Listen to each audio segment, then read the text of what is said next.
quick introduction before we get started. I'd like to introduce my husband, Eric. We've been together almost 10 years now. Thank you. Just like anybody who's in a second marriage, we're trying a little bit harder to keep this marriage spiced up. So, one of the first things I did 10 years ago, he was sitting on the couch, he's watching TV, not paying any attention to me, and I thought, this isn't how I want this marriage to go. So I went back in the bedroom, I put on my sexiest red nightie, came out on the couch where he was sitting watching TV. I curled up on his lap, nibbled on his ear, and then I leaned in and I said, underneath all these clothes, I'm totally naked. I got a halfway decent response out of that. So I thought, okay, we'll go one further. So I leaned in again and I said, I'm gonna ride you like a rodeo clown.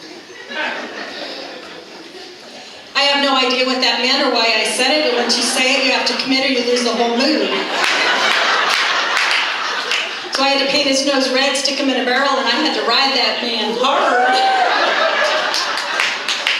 He was sitting there yelling at me, oh my God, you didn't even give me a safe word.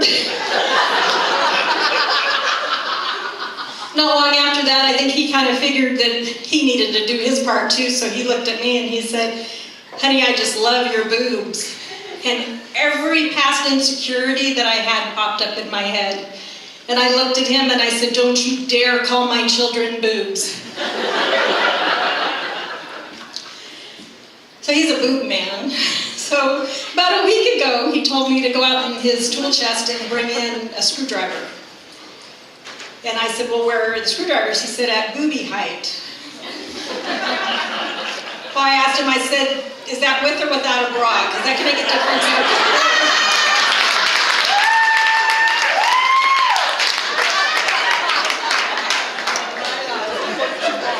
And ladies, I figured out how to win almost every argument with him. It worked for a long, long time.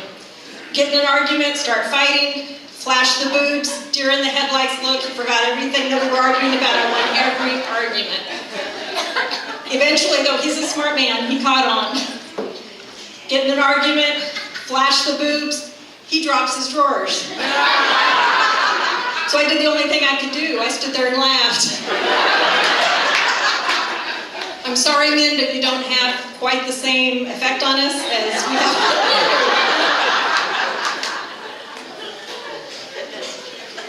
So the next time we get in an argument, flash the boobs, drawers didn't work, he pulls out his wallet.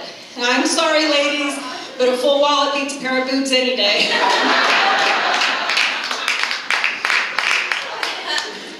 I got divorced in 2000 after being married for 23 years to the same man.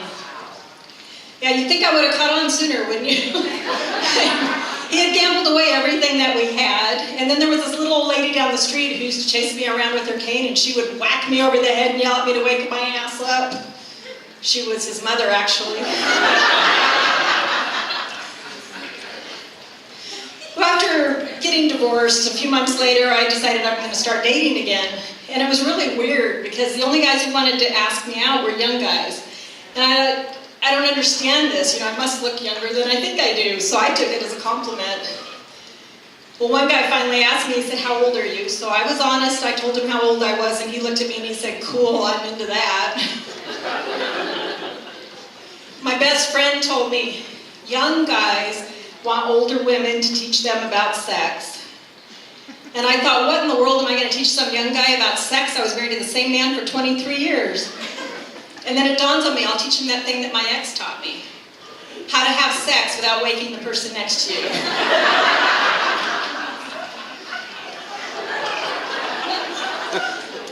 It's actually a pretty simple technique for those of you who want to talk to me after the show. You look like you're doing it right now. Don't look, I promise.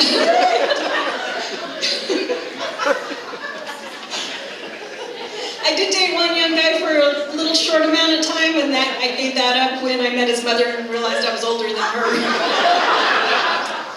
And when I first met my husband, my daughter-in-law asked me, who's older, you or Eric? So I said, I am by 3 years. And my 4-year-old grandson shouts out, Nana's a cougar.